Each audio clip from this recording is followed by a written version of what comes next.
Building wealth in your 20s is probably the best time to start your investment journey. It's also a crucial time because whatever you invest in today will decide your future. Here in DFinTank, we start a journey showing you how you could create generational wealth. A quick disclaimer: always do your own research and due diligence before you start investing in any of the investments suggested in my videos. Here is your step-by-step process for your financial freedom. In your 20s, the very first step you could take towards your investment journey is by creating a checking account if you don't have one already. It's important to have one because this is the account we will leverage to create another DMAT account. Now, what's a DMAT account? A DMAT account is your brokerage account where you can buy and sell a variety of investments, and you could open this in any reputed banks. Always remember, markets have volatility, but historically, stock market has always gone up. The biggest secret on becoming rich over time is to have a long-term investment mindset. Keep investing regularly and see your money compound abundantly. How much to invest? This is the step where most of us underestimate the value of any kind of investment. We think that the investment I'm making today is too small or too less.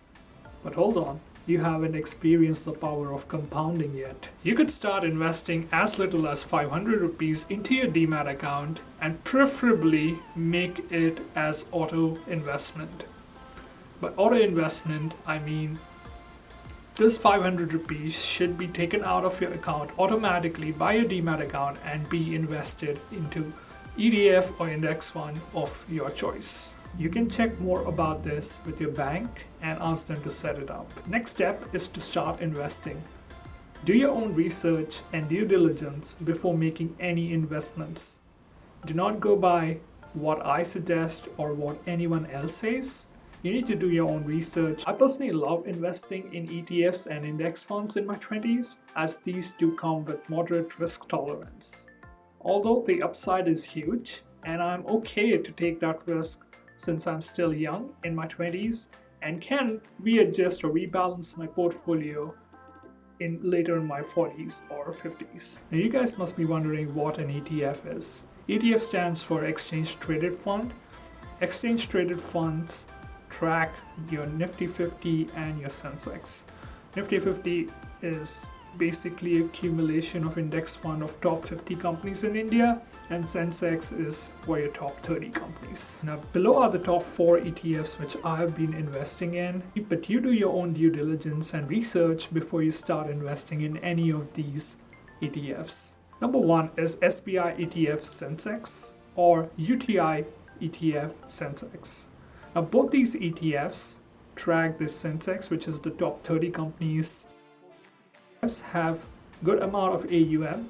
AUM stands for assets under management. That means the cumulative fund is above 8,000 crore rupees. I always feel safe investing in ETFs or index funds which are above at least 1,000 crore rupees.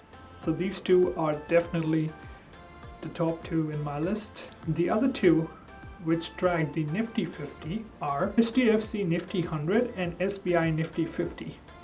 These two track the top 100 companies in India and also the top 50 companies, and they also have above 1,000 crore AUM.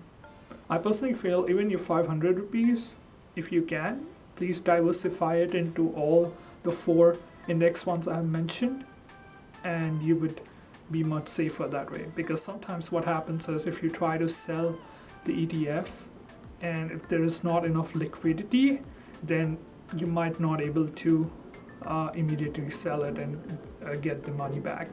So it's always good to diversify in multiple ETFs and index funds, and that way you will be safe and your money is also safe. Now once you're done investing, I would suggest you keep doing this process for the next 40 years, assuming you're 20 now and you would retire at 60.